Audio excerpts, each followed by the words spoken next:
బంధువులారా, ఈరోజు మనం విశేషంగా యజ్ఞ కార్యక్రమాన్ని నిర్వహించుకున్నాం. ఇది కొత్తదేం కాదు, ఎప్పటి నుంచో ఉన్నదే. కానీ మన పరంపరను మనం మర్చిపోయాం. నాడు ఊరూరా వీధి వీధిన ఆసుపత్రులు కనిపిస్తున్నాయి, మందుల దుకాణాలు. మందులు రెండు ఎక్కడికి పోయినా మనకు కనిపిస్తున్నాయి. రోగాలు విపరీతంగా వస్తున్నాయి. ఆపరేషన్లు తప్పనిసరి అవుతున్నాయి. ఇదంతా ఎందుకు జరుగుతుంది? డెవలప్మెంట్, టెక్నాలజీ, సైన్స్ అని చెప్తున్నారు. అంటే రోగాలు రావడము, వాటి కోసము లక్షల రూపాయలు ఖర్చు పెట్టడమే డెవలప్మెంటా అనేది ఎవరు ఆలోచించడం లేదు. రోగాలు ఎందుకు వస్తున్నాయంటే మనిషి స్వార్థము, దురాశ, లోభము అనేవి కారణం. త్యాగ భావన, దానము తగ్గిపోయాయి, రోగాలు పెరిగిపోయాయి. కనుక యజ్ఞము త్యాగానికి ప్రతిరూపము, దానము, సమర్పణము ఇటువంటి దివ్యమైన కర్మలకు ప్రతిబింబం. యజ్ఞో వై శ్రేష్టతమం కర్మ అని మహర్షులు చెప్పారు. ఎన్నో కర్మలు చేస్తూ ఉంటారు, వ్రతాలు, పూజలు, అర్చనలు, నోములు. అన్నిటిలోకి ఉత్తమోత్తమైనది యజ్ఞము మాత్రమే. ఎందుకంటే అన్నిట్లో కూడా మనము తీసుకెళ్తాము, సమర్పిస్తాము, మళ్ళీ తెచ్చుకుంటాం. కొబ్బరికాయ కొడతాం, మనమే తీసుకుంటాం. పళ్ళు తీసుకెళ్తాం, మనమే తీసుకెళ్తాం. ప్రసాదం ముందర పెడతాం, మనమే తీసుకెళ్తాం. కానీ ఇక్కడ అగ్నికి సమర్పించింది మనం తీసుకోవడానికి వీల్లేదు. ఒకసారి కుండంలో పడిందంటే ఇంకా అది ఎవరు తీసుకోలేరు. అది కాలిపోయి బూడిదవుతుంది. సూక్ష్మ రూపంలో, వాయు రూపంలో విశ్వమంతా విస్తరిస్తుంది.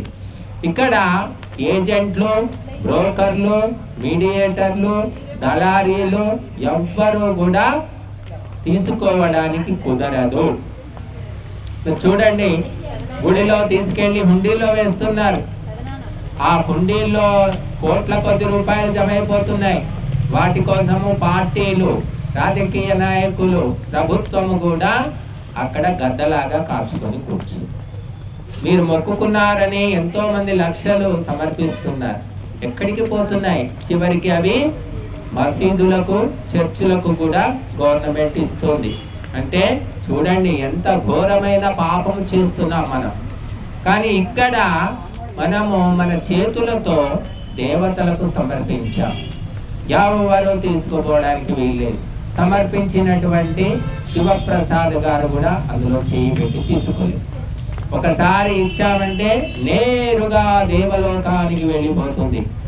ఎవ్వరు దాన్ని తీసుకోలేదు. కాబట్టి ఇది అసలైన విధానము, దేవతలకు సమర్పించే విధానము అని మహర్షులు చెప్పారు. అందుకే మన దేశంలో ఈ అగ్నిహోత్రము, యజ్ఞము ఎప్పటిదాకా నడిచిందో అప్పటిదాకా రోగాలు లేవు. మనుషులంతా కూడా 100 ఏళ్ళు చక్కగా బ్రతికేవారు. శత్రువులు కూడా లేరు. ఎప్పుడైతే అగ్నిహోత్రం మూలబడిందో మనం అన్ని రకాలుగా నష్టపోతున్నాం. అందుకోసమే అగ్నిహోత్రము చేసి ఎవ్వరికి కూడా నష్టం కలగదండి. చెయ్యని వాళ్ళకే నష్టం కలుగుతూ ఉంటుంది. ఆ లాభము సూక్ష్మ రూపంలో పరోక్షంగా తప్పకుండా లభిస్తుంది. కాబట్టి ఇది మహర్షులు ఏర్పరిచినటువంటి విధానము. కనుక ఇది శ్రీరాముడు, శ్రీకృష్ణుడు, మహాపురుషులందరూ కూడా ఆచరించినటువంటిది. కులము, మతము, ప్రాంతము, వర్గము, లింగము భేదము లేకుండా ప్రతి ఒక్కరూ కూడా ఈ ధర్మ కార్యాన్ని, సాత్విక కర్మను చేయవచ్చును. కనుక ఈరోజు శివప్రసాద్ గారు, వారి శ్రీమతి సరోజిని గారు ఇద్దరు చాలాసార్లు చేశారు. ఇంటి దగ్గర హైదరాబాద్లో కూడా బోలెడ్ సార్లు చేశాం. ఇక్కడ ఇది 2వ సారో 3వ సారో అనుకుంటాను, 3వ సారి అనుకుంటాను చేశాం. కనుక ఇదే మనకు మహర్షులు ఇచ్చినటువంటి మహాయంత్రము, కల్పవృక్షము, కామధేను అని చెప్పారు. యజ్ఞశిష్టాశిన సంతో ముచ్యంతే సర్వకిల్బిషైః భుంజతే తే త్వఘం పాపా ఏ పచంత్యాత్మకారణాత్. యజ్ఞము చేసిన తర్వాత, ఆహుతులు సమర్పించిన తర్వాత మిగిలినటువంటి ప్రసాదము ఎవరు తింటారో వారు అన్ని పాపాల నుంచి విముక్తమైపోతారు. ఎవరైతే యజ్ఞములో దేవతలకు సమర్పించకుండా తామే తింటూ ఉంటారో వాళ్ళు పాపము తిన్నట్టే అని చెప్పారు. పాపమే రోగము. రోగాలు ఎందుకు వస్తున్నాయంటే పాపము యొక్క రూపమే, గుర్తుపెట్టుకోండి. కాబట్టి పాపము పోవాలంటే మనము యజ్ఞము చేయాలి, త్యాగము చేయాలి, దానము చేయాలి, సేవ చేయాలి, ఎన్నో రకాలుగా ఆ పాపాన్ని నివృత్తి చేసుకోవాలి. కొంతమంది అన్నదానం చేస్తుంటారు. అన్నదానం గొప్పది అని కొందరికి, చాలా మందికి నమ్మకం. అన్నదానం చేస్తే పాపం పోతుంది, పుణ్యం వస్తుంది అనుకుంటారు. అది ఒక భాగము. కానీ అంతకంటే వ్యాపకమైంది, సూక్ష్మమైంది యజ్ఞములో అగ్నికి సమర్పించడం. దేవతలకు దానం చేసాం మనం. బట్టి ఇది చాలా ఉత్తమోత్తమని చెప్పారు. మనుషులు ఏముంది, అన్నదానం చేస్తాం, చక్కగా తింటారు, మళ్ళీ సాయంత్రం కూడా అన్నదానం చేస్తావా అని అడుగుతారు. తిన్నవాళ్ళు తిట్టినా తిడతారు కూడా. కానీ ఇక్కడ దేవతలు స్వీకరించి మన కార్యాలను నెరవేరుస్తారు, ప్రసన్నమవుతారని చెప్పారు. కనుక దేవాన్ భావయతానేన ఓ దేవా భావయంతు వహ పరస్పరం భావయంతః శ్రేయః పరమవాప్స్యథ అని భగవద్గీత కూడా చెప్తోంది మనకు. యజ్ఞము ద్వారా దేవతలను ప్రసన్నం చేసుకోండి. ప్రసన్నమైన దేవతలు మిమ్ములను కూడా ప్రసన్నంగా ఉంచుతారు. ఈ రకంగా మనుషులు దేవతలు కలిసి మెలిసి అభివృద్ధిని, ఉన్నతిని సాధించాలి అని మనకు గీత కూడా చెప్తుంది. కాబట్టి ఆ పరంపర ఆగిపోయింది. కానీ కొంతమంది తెలుసుకొని ఇక్కడ కులము బ్రాహ్మణులు చేయాలి, ఇంకెవరు చేయకూడదు, వైశ్యులు చేయాలి, ఇలాంటి నమ్మకాలు చాలా మందికి ఉన్నాయి. ఎవరికి ధార్మిక బుద్ధి ఉందో, శ్రద్ధాసక్తులు ఉన్నాయో వాళ్ళు ఎవరైనా కూడా చేయవచ్చు. కాబట్టి చాలా 20, 30, 40 ఏళ్ళుగా చేస్తూ వస్తున్నారు వీళ్ళు. కనుక ఇది ఉత్తమోత్తమ విధానం.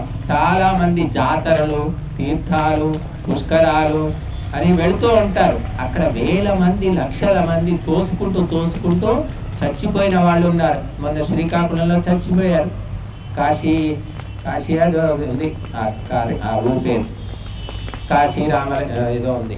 ఆ శ్రీకాకుళంలో 10-15 మంది చచ్చిపోయారు. కాబట్టి పుష్కరాల్లో, అక్కడ కుంభమేళ, అక్కడ ఎంతో మంది చచ్చిపోయారు.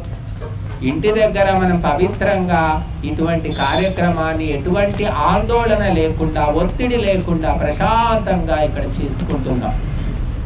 చాలా మంది తిరుపతికి వెళ్తారు.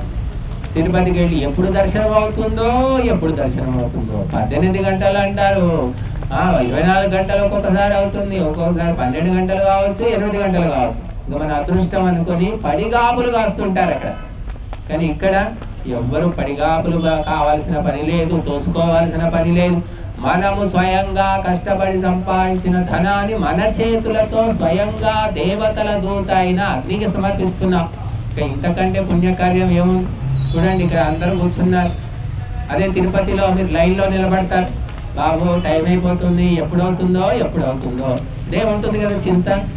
కాబట్టి ఇక్కడ ఎటువంటి చింత లేకుండా ప్రశాంతమైన మనస్సుతోటి మనం సమర్పిస్తున్నాం. కాబట్టి ఇది ఉత్తమోత్తమ కార్యం అని చెప్పారు. దేవతలకు మనుషులకు మధ్య ఏ బ్రోకరు అవసరం లేదు, ఎవరి దగ్గర టికెట్ తీసుకోవాల్సిన పని లేదని నేరుగా మహర్షులు మనకి అవకాశాన్ని కల్పించారు. ఇది కేవలము భారతదేశంలో మాత్రమే సంభవము. కాబట్టి ఆ రహస్యం తెలుసుకున్నారు. కాబట్టి శివప్రసాద్ గారు చాలాసార్లు చేస్తూ ఉన్నారు. ఎన్నో ఆటుపోటులు వస్తూ ఉన్నాయి జీవితంలో. రాముడు నిత్యము అగ్నిహోత్రం చేసుకునేవాడు, నిత్యము సంధ్య చేసుకునేవాడు. అడవిలో 14 ఏళ్ళు అదే పని చేశాడు ఆయన. సీతమ్మ కూడా చేసుకునేది. వాళ్ళ కష్టాలు వచ్చాయి కదా. అంటే ధర్మకార్యాలు చేస్తే కష్టాలు వస్తాయా? ధర్మకార్యాలు చేయకుండా తాగి తినే వాళ్ళకు కష్టాలు రావా? అంటే ప్రతి ఒక్కరికి వస్తాయి. ఆ కష్టాలు ధర్మ కార్యాలు చేసినందుకు కాదు, గత జన్మలలో మనము చేసుకున్న యొక్క కర్మల ఫలితాలు ఎప్పుడో ఒకప్పుడు వచ్చి మనల్ని పట్టుకుంటాయి తప్ప మంచి పని వల్ల దుఃఖము రాదు. గుర్తుపెట్టుకోండి, చెడ్డ పనితోటే దుఃఖం వస్తుంది. కాబట్టి ఈ దుఃఖాలకు కారణం ఏంటంటే ఎప్పుడో మనం చేసుకున్నవి పరిపక్వమై ఆ కర్మలు మనల్ని వచ్చి పట్టుకుంటున్నాయి. అది తెలుసుకున్న వాళ్ళు ఎప్పుడూ కూడా ధర్మ కార్యాలను వదిలిపెట్టారు. కాబట్టి మరి ఈరోజు మనము అనుకుంటున్నాం, వారం రోజులుగా అనుకుంటూ ఉన్నాం, మరి ఈరోజు చక్కగా పూర్తి చేసుకున్నాము. విశేషమైనటువంటి ఆహుతులు సమర్పించాం. ఎవ్వరూ కూడా తీసుకోలేనటువంటివి ఔషధులు, వనస్పతులు, నవధాన్యాలు, పరమాన్నము, కొబ్బరికాయలు, కర్పూరము, ఆవు నెయ్యి, ఎన్నో రకాల పదార్థాలు ఇక్కడ మనము మనస్ఫూర్తిగా సమర్పించుకున్నాం. కాబట్టి మన పూర్వం నుండి సంప్రదాయం ఉండేది, 16 సంస్కారాలు ప్రతి ఒక్కరూ అగ్ని సాక్షిగా జరుపుకోవాలని చెప్పారు. పుట్టినరోజు కానివ్వండి, పెళ్లి కానివ్వండి, మరణం కూడా, చివరికి సీమంతము కానివ్వండి, నామకరణము, పుట్టు వెంట్రుకలు తీయడము, ప్రతి ఒక్క కార్యక్రమంలో అగ్ని ఉండాలి, అగ్ని సాక్షిగా చేయండి అని మహర్షులు చెప్పారు. ఇప్పుడు ఎక్కడుంది అగ్ని? ఎక్కడుంది? అగ్ని లేదు, ఏమీ లేదు, ఏదో చేసేసుకుంటూ పోతూ ఉన్నారు. వివాహంలో కూడా అగ్ని లేదు, చాలా మందికి తెలియదు. మా సంప్రదాయం లేదండి, మా పరంపరలో లేదండి అంటారు. వీళ్ళ అబ్బాయికి ఈ షరతుకు మేమే వైదిక పద్ధతిలో వివాహం చేశాం హైదరాబాద్లో. కనుక ఆ పరంపర తెలుసుకున్న వాళ్ళు, దాని రహస్యం తెలుసుకున్న వాళ్ళు వదిలిపెట్టారు. మిగిలిన వాళ్ళు ఏదోలే, వాళ్ళు చేసుకుంటారులే, మనకేమిది పరిపాటి లేదు కదా, మనకి అలవాటు లేదు కదా అనుకుంటే, అలవాటు చేసుకుంటే అవుతుంది ఎవరికైనా, చేయకుండా అలవాటు ఏది కాదు. తాగడం అలవాటు ఉందా ఎవరికైనా? మా తాతలు తండ్రులు అందరూ తాక్కుంటూనే ఉన్నారు వాళ్ళు, కానీ ఇప్పుడు తాగుబోతూ తయారైపోయారు. ఇంకా దుష్ట పరంపర అంటారు. బట్ మంచి పరంపరను మనం అనుసరించాలి. రాముడు నడిచిన దారిలో నడవాలి, కృష్ణుడు నడిచిన దారిలో నడవాలి, హనుమంతుడు నడిచిన దారిలో నడవాలి, శివాజీ, రాణా ప్రతాప్ లాంటి వీరులు నడిచిన దారిలో నడవాలి తప్ప ఈ చెడు దారిలో మనం పోకూడదు. కష్టమే రాని, ఆటుపోట్లే రాని, ఇవన్నీ పరీక్షలని భావించి బుద్ధిమంతుడు మాత్రము ధర్మ మార్గాన్ని విడిచిపెట్టాడు. కాబట్టి ఆ పరంపరలో భాగంగా మనము ఈ కార్యక్రమాన్ని నిర్వహించుకున్నాము. మరి ఆయుః ప్రాణం ప్రజా పశుం కీర్తిం ద్రవిణం బ్రహ్మవర్చసం, సప్త సంపదలు అగ్నిహోత్రం ద్వారా కలుగుతాయని వేదాల్లో వందల వేల మంత్రాలు చెబుతూ ఉన్నాయి. ఆయుష్ పెరుగుతుంది, ప్రాణశక్తి పెరుగుతుంది, సంపద కలుగుతుంది, సంతానం కలుగుతుంది, మరి కీర్తి కలుగుతుంది, ధనలాభం కలుగుతుంది, చివరికి మోక్షము కూడా అగ్నిహోత్రంతో కలుగుతుంది అని చెప్పారు. కాబట్టి ఇదేదో కొత్తగా మనం కనుక్కున్నది కాదు, మన పరంపరలో ఉన్నదే. దాన్ని కొందరు తెలుసుకొని, దాని రహస్యం తెలుసుకొని అనుసరిస్తూ ఉన్నారు. కాబట్టి మీరందరూ కూడా మీ ఇళ్ల లోపల శుభకార్యాలప్పుడు తప్పకుండా ఇటువంటి కార్యక్రమాలు చేయండి. అంతే తప్ప ఎక్కడెక్కడికో వెళితే మాత్రము మనకు జోబులో డబ్బులు ఖర్చు అయిపోతాయి తప్ప మరి అసలైనటువంటి ప్రధానమైనటువంటి లాభము జరగదు. కాబట్టి మీరందరూ కూడా ఇటువంటి ధర్మ కార్యాలు ఇంటింటా జరగాలి. ఇంటింటా జరిగినప్పుడు ప్రకృతి కూడా సహకరిస్తుందని చెప్పారు. ఈ తుఫానులు, భూకంపాలు, ఈ రకరకాలైనటువంటి అంటురోగాలు, కరోనా వంటి అంటురోగాలు ఎందుకు వస్తున్నాయి? వేల మంది, లక్షల మంది చచ్చిపోతున్నారు. అంటే మనము దేవతలకు సమర్పించవలసిన భాగం సమర్పించట్లేదు. మనమే 3 పూటలు తింటున్నాం, మళ్ళీ మధ్య మధ్యలో స్నాక్స్ అంటున్నారు, డ్రింక్స్ అంటున్నారు, ఇంకేదో కురుకురేలు అంటున్నారు, అవేంటి చిప్స్ అంటున్నారు, ఏమిటేమిటో తినేస్తూ ఉన్నారు. ఈ తిన్నదే రోగమైపోతుంది. కాబట్టి తిండి తగ్గించుకొని, డబ్బులు మిగిలించుకొని ధర్మ కార్యాలకు ఖర్చు పెట్టిన వాళ్ళు ఎవరూ కూడా చావుకు భయపడరు. కరోనా సమయంలో ఎంతో మంది భయంతో చచ్చిపోయారు, రోగంతో కంటే భయంతో చచ్చిపోయారు. కాబట్టి ఈ భయం ఎందుకు కలుగుతుందంటే అధార్మికులకు భయం కలుగుతుంది. ధార్మికుడు భయపడాడు, చావైనా రాని, చచ్చిన ఎలాగో ఎప్పుడో ఒకప్పుడు చచ్చేదే కదా అని ధైర్యంగా ఉంటాడు. కానీ ఆ ధైర్యము అధార్మికునికి ఉండక చచ్చిపోతామేమో అని భయంతో వాడు సగం చచ్చిపోతాడు, చివరికి పూర్తిగా పోతాడు. కాబట్టి ధర్మ కార్యాలు చేయండి, తప్పకుండా దైవికమైనటువంటి ధైర్యము లభిస్తుంది, దైవిక సహాయం కూడా లభిస్తుంది. మరి రాముడంతటి వాడు అటువంటి అయోధ్యను వదిలిపెట్టి అడవులకు పో అని చెప్పితే కించిత్తు కూడా భయపడలేదు. అతని ముఖంలో ఎటువంటి మార్పు లేదట, అలాగే నవ్వు ముఖంతో ఉన్నాడట.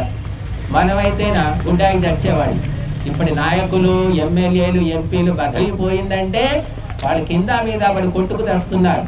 రాముడు అంత రాజ్యం వదిలేసిపో అంటే హాయిగా వెళ్ళిపోయాడు. ఎందుకు అంటే ధర్మవీరుడు, ఆయన ధర్మాన్ని పాటించాడు. కాబట్టి అటువంటి రాముడు పుట్టిన నేలలో మనం పుట్టి మరి ప్రతి చిన్న దానికి భయపడము, ఆందోళన పడము, చివరికి గుండె నొప్పి, గుండెపోటు, గుండె ఆపరేషన్లు ఇంటింటి అయిపోయాయి. పేస్ మేకర్లు అంటారు, స్టంట్లు అంటున్నారు, ఏమేమో వేసుకుంటున్నారు.